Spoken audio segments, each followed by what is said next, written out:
Здравейте! В това видео или по-скоро аудио ще стане дума за Венера и за Юпитер, които скоро на 12-13 август ще бъдат в съединение отново. Казвам отново, не за друго, защото просто това съединение не е нещо, което се случва много рядко. Такова съединение имаше и миналата година, 24-та, имаше и по-миналата година, 23-та и назад. Въобще всяка една година обикновено има такова съединение между Венера и между Юпитер. Тези от вас, които се интересуват от астрология, дори да е на съвсем повърхностно ниво, това няма значение. Знаят най-вероятно, че Венера и Юпитер са едни-две много обичани планети, тъй като се считат традиционно, че и едната и другата носят нещо на хората. Тоест, случва се нещо много хубаво, на нас ще ни провърви, ще има някакви нови възможности и така нататък, като че ли от небето ще се изсипи нещо, някакъв божествен благодат. Ей така, просто от нищото. Да, обаче дали наистина това е така? И ако вие обичате да проверявате нещата, да се връщате назад във времето, наистина може да проверите в предходните години, когато Венера се е съединявала с Юпитер. Естествено, това се случва в различни зодиакални знаци. Дали наистина вие сте получавали нещо, ей така, както се казва, свише, подаръци от съдбата. И ако това не е така, а най-вероятно в 99% от случаите това не е така, това изобщо не е изненадващо. И защо не е изненадващо? Просто защото никоя планета, която и да било тя, нито планета, нито точка, нито тяло, нито абсолютно нищо не е в състояние да даде на човека нещо. Ей така просто, ако той предварително не си го е поискал и не е заложил основите за това да получи каквото и да било. Така че сега аз в това видео няма чак в такива конкретни детайли да влизам в това, да описвам какви аспекти ще направят Юпитер и Венера и подобни такива астротехнически подробности, просто защото усещам, че от това няма абсолютно никакъв смисъл, ако човек предварително не избере сам собственият си подход и собствената си гледна точка към прогностиката в астрологията като цяло. И сега аз ще ви споделя, например, моята гледна точка, като не убеждавам абсолютно никой да й бъде привърженик. Но може би е нещо, което не сте чували до момента. И да вземем нашите герои, в нашия случай Юпитер и Венера, които ще бъдат в съвпад и които всеки им се радва и чака едва ли не датата 12-13 августа да се случи нещо там хубаво. Сега, забележете, например, ако това беше съединение не между Юпитер и Венера, тези две обичани планети, а например между Марс и Уран. Какво усещате? Веднага отношението се сменя, нали? Сменя се, например, на страх. И това няма, нищо учудващо няма в това, тъй като и Марс, и Уран се считат за много трудно контролируеми енергии, които са почти неуправляеми и доста често това положение, дори за агресивни, и наистина доста често това положение се счита за неприятно, неприемливо. И човек започва да гледа на такова едно съединение, например, с страх. Какво ще се случи, какво ще стане, или давай, няма да излизам сега тези дни от вкъщи, да минава по-бързо това нещо там на небето и да заминава. Тоест, човек изразява отношение и отношението е стъпило на основата на страха. Докато при Юпитер и Венера, например, картинката е съвсем различна. Да, Юпитер и Венера там ще се съединят, там нещо хубаво ще се отвори, нещо много хубаво ще стане. Еди какво си, там не знам, всеки се зарежда с неговите си очаквания. И като цяло имаме едно такова вътрешно положително отношение. Когато обаче това съединение мине и замине и отново нищо не се случи, човек нищо не получи и си казва, това всичко са абсолютно пълни глупости. И не знам защо се занимавам да ги чета тези хороскопи, така просто време да минава. И до някъде човек наистина е прав, защото наистина нищо не се случва. Защо? отново да повторя, нито една планета или каквато и да е астроточка не е в състояние да донесе сама по себе си нещо, ако човек предварително не е задал някакво отношение към нея. И така, сега как гледам аз, например, на прогностиката, т.е. на движението на планетите, без значение дали това са транзити или пък са така наречените бавни методи, които отчитат времето по различен начин. Хайде да го наречем така. Представете си просто един гигантски часовник, който обаче вместо две стрелки, така както на нас ни е познат човешкият часовник, човешкото изобретение часовник, който обаче вместо да има две стрелки, има 10 такива. И тези 10 стрелки са планетите от Слънчевата система, включая двете светила, Слънцето и Луната. И сега, представете си, че освен тези 10 стрелки, които оказват технически някакво движение, че е дошло време за нещо, те съдържат, всяка една от тях, всяка една стрелка има своя природа, свой собствен характер, като че ли придава някакъв оттенък. Какво време е дошло? И, например, Венера и Юпитер създават своят собствен оттенък. Венера ни говори за любов, говори ни за емоции, говори ни за някакви човешки взаимоотношения, също така говори за материални блага, а Юпитер говори за разширение във всяка една негова форма, да речем. Разширение на кръгозора, разширение, например, на интересите, например, пътувания. Въобще наистина са страшно много нещата, които аз наистина не искам да изброявам тук, защото не това е целта на настоящото видео, по-скоро аудио, да. Искам да подскажа една по-различна гледна точка. Всяка една от тези така наречени стрелки си има своята собствена природа, своя собствен оттенък и характер. И ние, познавайки ги, т.е. имаме астролозите, които са живели хилядолетия преди нас, са ни завещали това знание, познавайки характера на всяка една от тези стрелки, образно казано, можем да се подстройваме за това какво време е дошло. Например, когато стане 12 часа на обяд по нашия човешки часовник, ние знаем, например, че е дошло време за обяд. Но дали ще обядваме или няма да обядваме, това е наше решение. Нали? Дали аз сега в 12 часа ще си сервирам една порция или няма да го направя, е мое решение.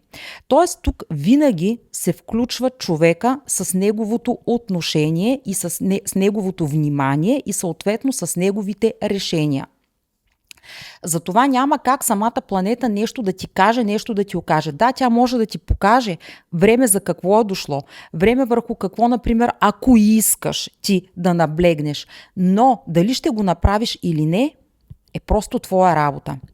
А обикновено хората заемат абсолютно пасивна позиция и си казват: я да видим сега какво ще стане, когато Юпитер и Венера се съединят. Или пък я да видим сега какво ще стане на затъмнението. Я да видим сега какво ще стане на еди кое си пълнолуние. И обикновено какво става?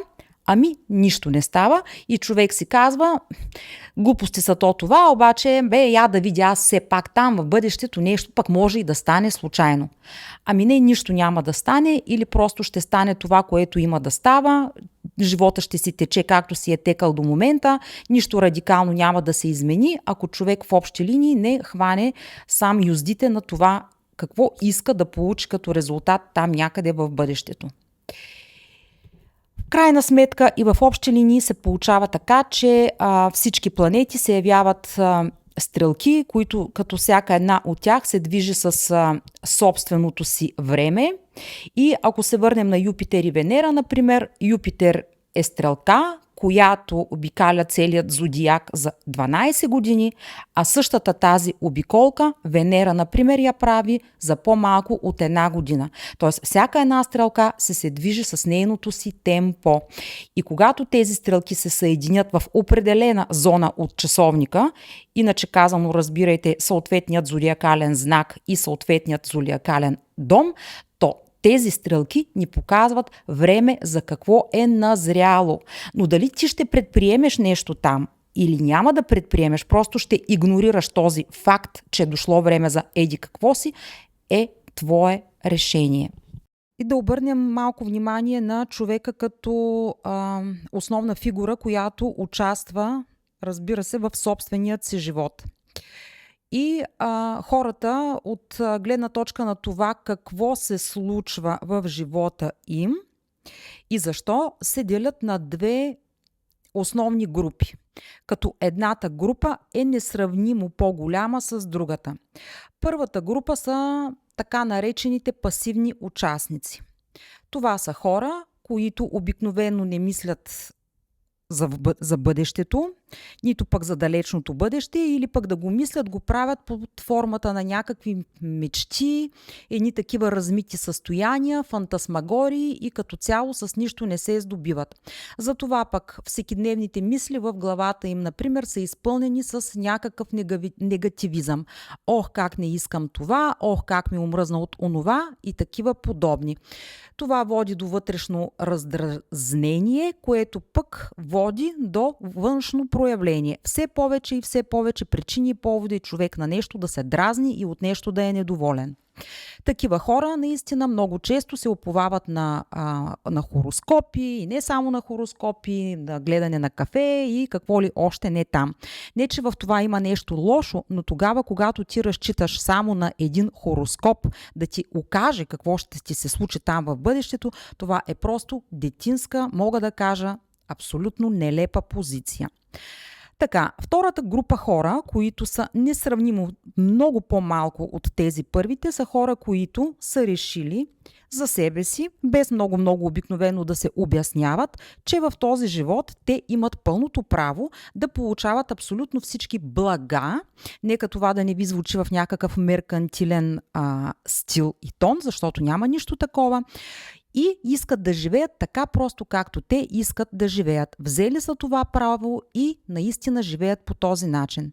Такива хора понякога поглеждат хороскопа, понякога в някаква ситуация се допитват, например, до карти Таро или пък други методи, с които можем да надникнем в бъдещето и да речем, или пък да си помогнем да разрешим някакъв въпрос, но като цяло това са хора, които имат вътрешна решимост и убеждение, че ще правят и ще искат, ще получават и ще се занимават с това, което те си искат. Такива хора са излъчватели. Тоест, те не се оглеждат насам-натам, много рядко гледат другите какво правят, с какво се занимават. Това са хора, които обикновено не мрънкат и въобще главата им не е заета с такива в общи линии глупости. И това са хората, които наистина в живота си получават реален резултат. Тоест, всеки си получава там собственото щастие, материално благополучие и така нататък. Сега, добрата новина е, че когато човек от единия вид реши, той веднага може да се превърне в човек от другия вид. Тоест, пасивният наблюдател веднага може да се превърне в излъчвател, а и обратно, когато излъчвателя просто му омръзнало вече да се занимава и да се здобива с каквото и да било, просто може да избере по-пасивна позиция. Това е въпрос на избор.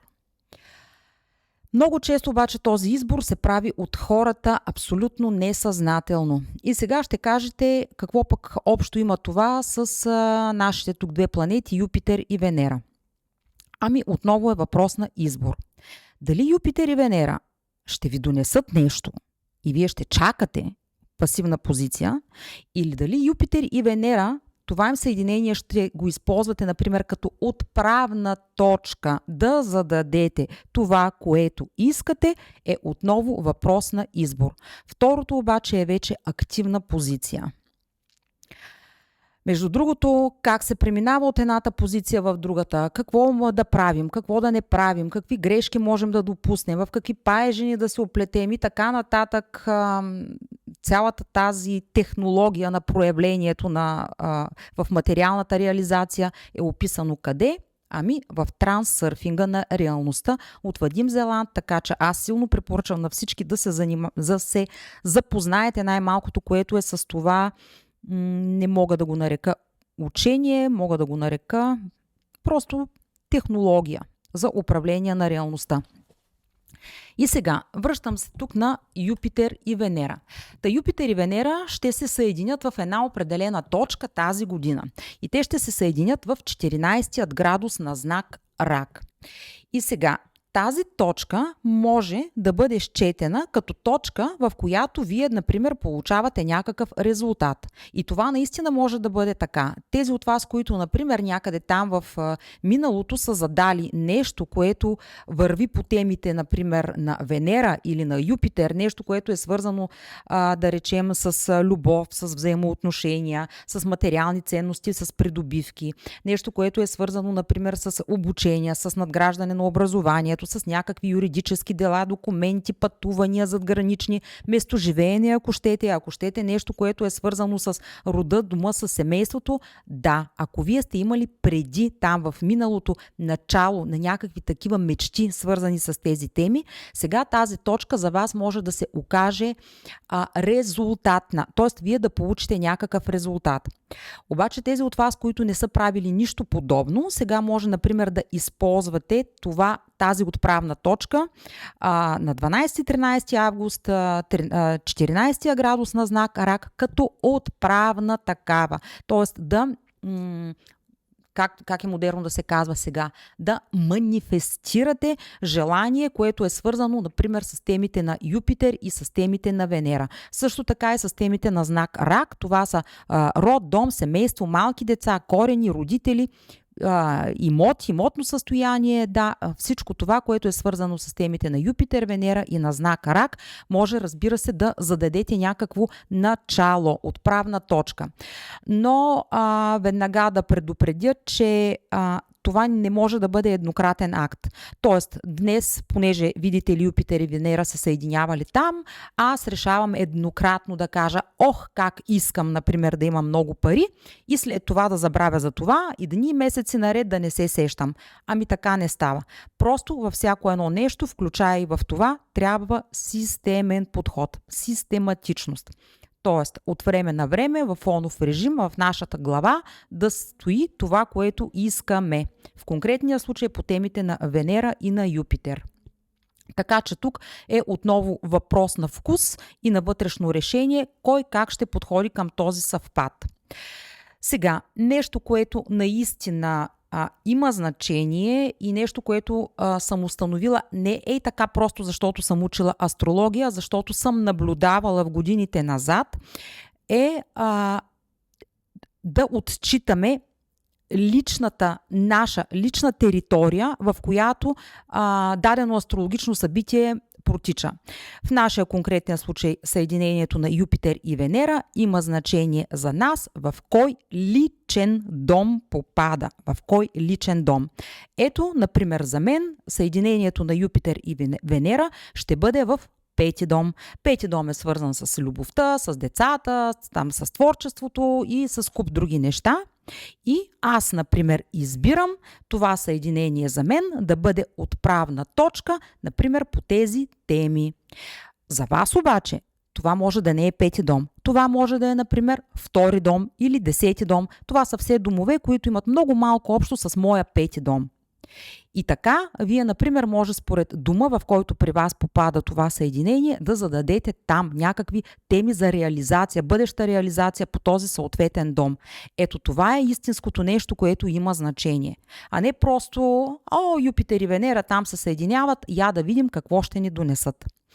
И сега в тази всъщност последна част на видеото аз ще мина по съответните домове, а пък вие трябва да видите лично за вас в кой дом ви попада това съединение. Конкретно съединение между Юпитер и Венера.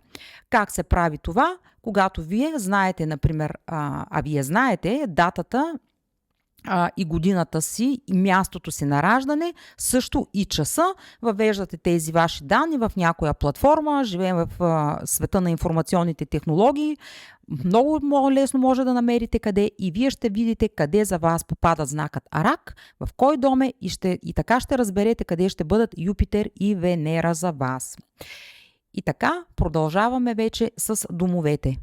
Сега, за да не повтарям, когато минавам през съответните домове, че съединението на Юпитер и Венера може да бъде за вас или отправна точка за нещо, или пък да получите някакъв резултат, то считайте, че е или едното, или другото, или пък трето, а третото е нито едното, нито другото.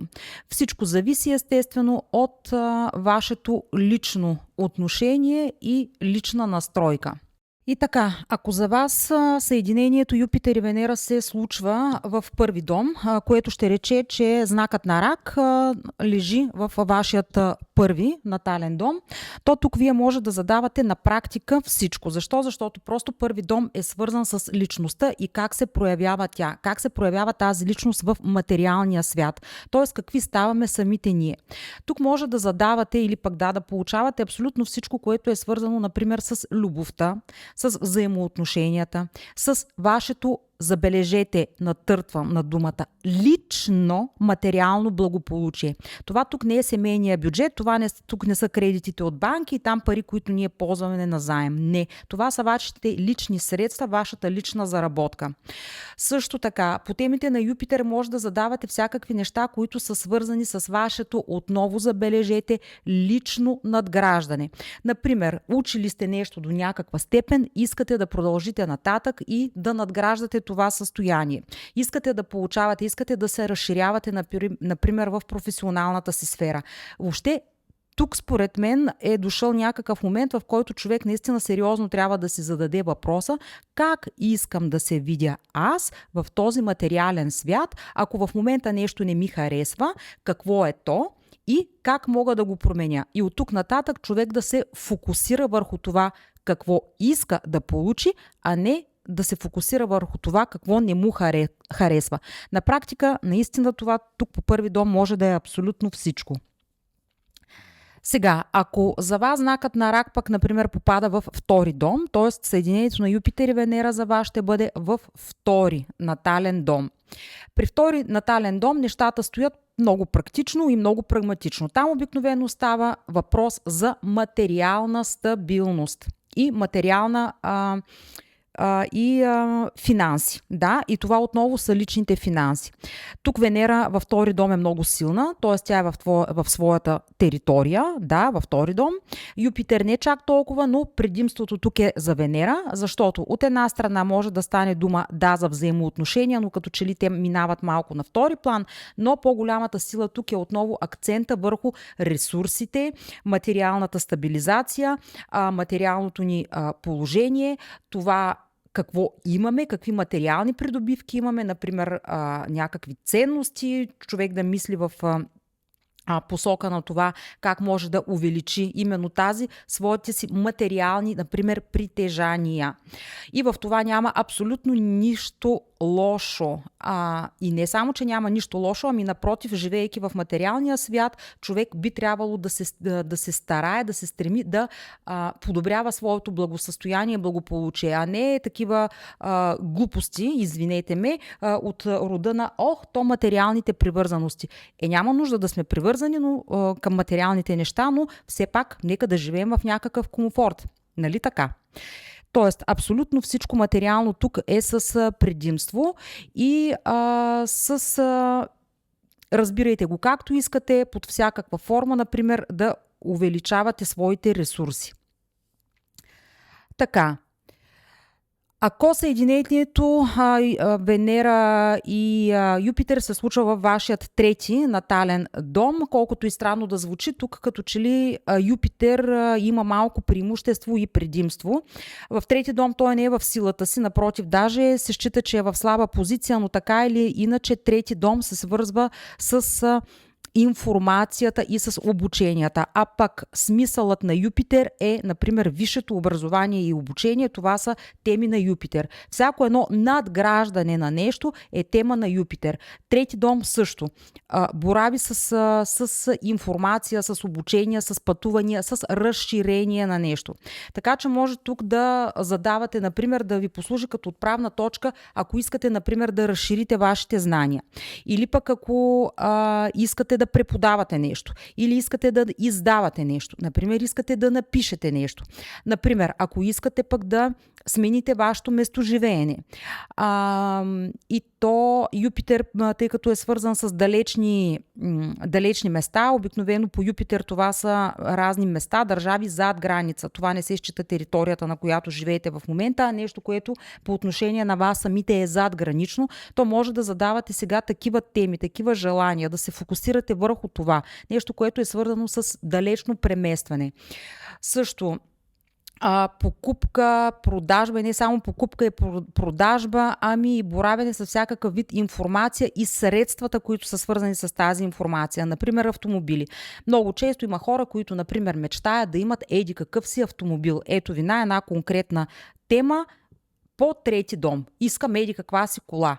Ами окей, няма нищо лошо. След като имат в света такава кола, такива автомобили съществуват, защо пък, например, те да не са ваши? Казвам автомобила тук само като пример. Няма значение, че са скъпи. Това няма абсолютно никакво значение. Щом ги има, значи всичко е възможно.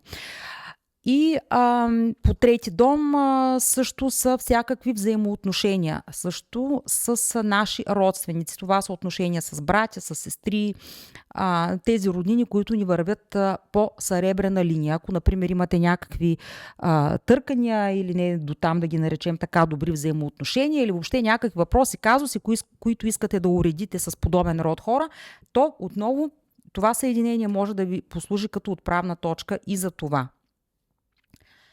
Така, ако Венера, Юпитер, съединението попада във вашия четвърти дом, то тук ще става въпрос, може да стане въпрос за нещо, което е свързано с вашият роден дом, а и не с вашият, само единствено с вашия роден дом, с дома и семейството, които вие вече сте изградили, ако имате такова, а се предполага, че на една средна възраст обикновено човек има собствено семейство. И също по четвърти дом са имоти, апартаменти, къщи, вили, парцели, всичко, което се сетите, което е свързано с това. Венера е материална планета, пак да повторим. Юпитер също дава разширение на възможностите, така че тук може да задавате абсолютно всичко, което е свързано, например, с разширение на вашето имотно състояние или пък с увеличение на членовете на семейството, защо пък не. Много често се получава така, че раждане на дете се отразява не толкова по пети дом, там където уж му е мястото, а по четвърти. Тоест нов член на рода, на семейството се появява. Също по четвърти дом, ако вие в момента не харесвате града, селото или държавата, в което живеете, също може да задавате мислено, че, например, искате да се преместите еди къде си. Пак да повторя, това не може да е просто един еднократен акт. И в това нещо се изисква просто системна работа. От време на време, на фонов режим, във вашата глава трябва да стои мисълта, че аз искам да живея еди къде си. Така, ако за вас това съединение пък се случва в пети дом, пети дом е свързан с всичко онова, което на нас ни доставя удоволствие. Всичко онова, което на човека му прави удоволствие да се занимава. И всичко това, което е свързано с някакъв вид творчество. Например, вашите хобита, каквито и да са те, са в пети дом. Децата, като израз на творчеството, също са в пети дом. По пети дом е и всякаква, образно казано, изява, например, на сцена. Когато, например, във вас са вперени много погледи, много хора ви гледат или много хора ви слушат, и също така по пети дом са и конкурсните състезания, всякакъв вид конкуренция, която така или иначе понякога в живота ни се случва да участваме в нещо такова. И, например, вие искате, типичен пример по пети дом, например, вие искате да постъпите на еди каква си позиция в еди коя си компания, знаете, че например, за това място там ще има голяма конкуренция, то вие тук с това съединение може да задавате в главата си формата: аз печеля тази позиция, аз работя на това място, избират мен. Разбирате ли? Ето в този смисъл. И разбира се, казах ми се, че всичко свързано с децата, бременност, зачатие, раждане на дете, поява на нов член в семейството, няма значение дали това е първо, второ или поредно дете, също е тук в пети дом. Любовта. Да не забравяме. Любовта. Ако вие нямате присъствие на любов, например, в живота си, такива тип отношения, чиято основа, забележете, е любов, а не зависими отношения, както много често се получава. А любов, ако нямате такова нещо, то сега това съединение е абсолютно благоприятно. Отново пак да кажа, това не трябва да е само еднократен акт. Сетих се на 12-13 август за любовта и после забравих, а просто систематически да въртите в главата си в този филм, образно казано такъв слайд, че вие имате присъствие на любов във вашия живот. Така, и ако съединението на Юпитер и Венера попада във вашия 6-ти дом, тук нещата са изключително практични и прагматични. Всичко опира до всекидневие, до рутина и до телесни усещания. По 6-ти дом, например, е нашето тяло.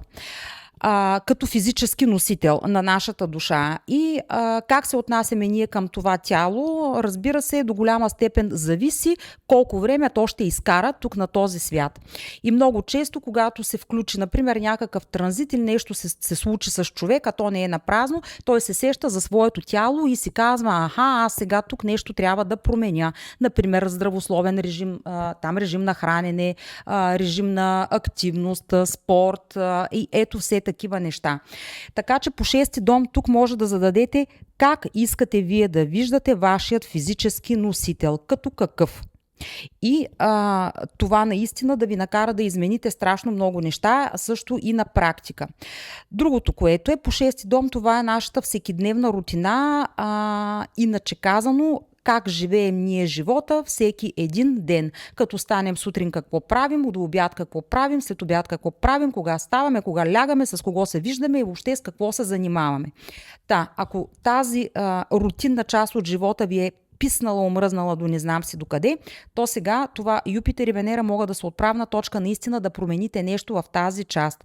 Да не забравяме, Юпитер дава възможности, дава разширение, т.е. той казва като часовник небесен, дошло е време нещо да разшириш, нещо не толкова да промениш, а колкото наистина да разшириш. Ако до сега си използвала само А и Б, вече е време да включиш С, Д и Е. А пък Венера дава тази материална подплатеност и тази практичност. Така че не забравяйте тук по 6-ти дом да задавате и това, собствената си рутина. Защото когато нещата ни станат много скучни и рутинни, енергията започва на практика да застоява и ние все по-усърдно вървим към деградация. И стигаме до 7-ми дом. 7-ми дом, за някой може би е настанало време да въведат радикални промени, които, например, са свързани с брака и с личните партньорски взаимоотношения. Юпитер отново дава такава възможност, просто време за това е настанало, дава това разширение, дава някакви нови възможности, а Венера отново пак говори от една страна тук предимно за взаимоотношения. Венера в 7-ми дом е в силата си, то именно с това си лице, което е свързано с партньорството и с взаимоотношенията. От друга страна може да задавате тук и за някакъв вид материално благополучие, отново свързано пак с взаимоотношения. Дали това ще е ново партньорство, дали това ще е приключване вече на такова партньорство, материалната страна на въпроса трябва да остане такава, каквато на вас ви харесва. Така че не се страхувайте тук да задавате в ума си всякакви мисли, желания, които са свързани именно с тези ваши лични партньорски взаимоотношения. Не е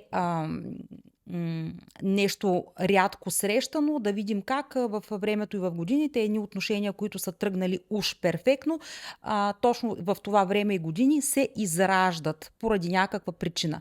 И доста често тази причина е именно тази зацикленост и нежеланието, например, на единия или пък дори на двамата от партньорите да се развиват в обща посока. Така че всичко, което е свързано тук с лични партньорски взаимоотношения, а даже и с бизнес и служебни такива, може да задавате филм в главата си, какво искате да промените там и какъв резултат в крайна сметка искате да получите. Така, И за тези от вас, например, които ще получават някакъв резултат, няма да се очудя, ако имаме сключване на бракове. Юпитер узаконява разни неща. Такава е неговата функция, много прилича на Иерофантът от Таро, този, който оформя документално някакви отношения. Така че е възможно да има и това сключване на брак вече като резултат, а пък Венера задава нещата всичко да бъде на основата на любовта. Това е просто перфектно положение, ако имате присъствие на нещо подобно в живота си. 8 дом. Ако за вас съединението Юпитер и Венера се случва в 8 натален дом, то там може да получавате резултат по всякакви теми, свързани, например, с семейния бюджет или с някакви други общи бюджети. Например, ако имате обща фирма с съпруг или с съпруга, или пък дори това да са някакви други партньорства, може тук да се увеличи, например, капитала, бюджета на самата компания. Но в най-често срещаният случай тук става въпрос за семейния бюджет, така че може да задавате всякакъв тип желани разширения на вашият семейен бюджет. По какви начини може да се случи това? Това не е работа на човека и неговият ум няма да го измисли никога. Това може да е от смяна на работно място, до сключване на някакви големи договори, поемане на други ангажименти, какво ли още не, но тук единственият смисъл е, че може да оптимизирате, например, вашият семейен бюджет. Друго, теми на 8 дом, освен пари и бюджети, това са и например, бременност, зачатие, доста често, когато това са дълго желани състояния. Юпитер и Венера отново ни указват, че време е настанало. Тоест, те ни указват, че времето за това нещо, например, е подходящо. И вие, например, ако желаете отдавна, например, да се здобиете с дете, например, може да задавате и такъв филм в главата си, че вие вече сте родител, така че бременността и зачатието са отново теми на 8 дом и че всичко абсолютно преминава гладко и по възможно най-перфектният лично за вас начин. Сега, по 8 дом доста често са и така наречените кризисни ситуации в живота на човека, тогава когато много бързо настъпва някаква промяна и на нас ни се налага ние да реагираме мигновено. Само че толкова доколкото и Юпитер и Венера са такива планети, които не се свързват с кризисните ситуации, аз не мисля, че тук ще има нещо такова. Най-добре е този елемент от 8 дом да бъде игнориран и да не се мисли за това. Можем да се фокусираме само единствено върху тези две теми. Бременност, зачатие, получаване на това, което искаме и общи крупни бюджети, финанси, разширение например, ако говорим тук за бизнес, за възможностите на вашата фирма, да речем, ето за такива неща. Така, след това, ако за вас съединението Юпитер и Венера се случва в 9 дом, това знаете, че юпитерианската територия и тук Юпитер е много силен. Защо? Защото 9 дом е аналог на знакът Стрелец, т.е. 9 дом е земният аналог, земното проявление на зодиакалния знак Стрелец и тук става въпрос само по себе си за нещо широко разширение, широки хоризонти. Тук може да задавате абсолютно всичко, което е свързано, например, с образование, обучение, преподавателска дейност, издателство. Също всяко едно нещо, което е свързано с юридически дела, документи и всичко, което е свързано с пребиваването ви или пребиваване или работа, например, зад граница. Задгранични пътувания или пребивавания в чужбина зад граница, независимо с каква цел, дали с цел разходка или с цел работа и независимо за колко време искате да е това.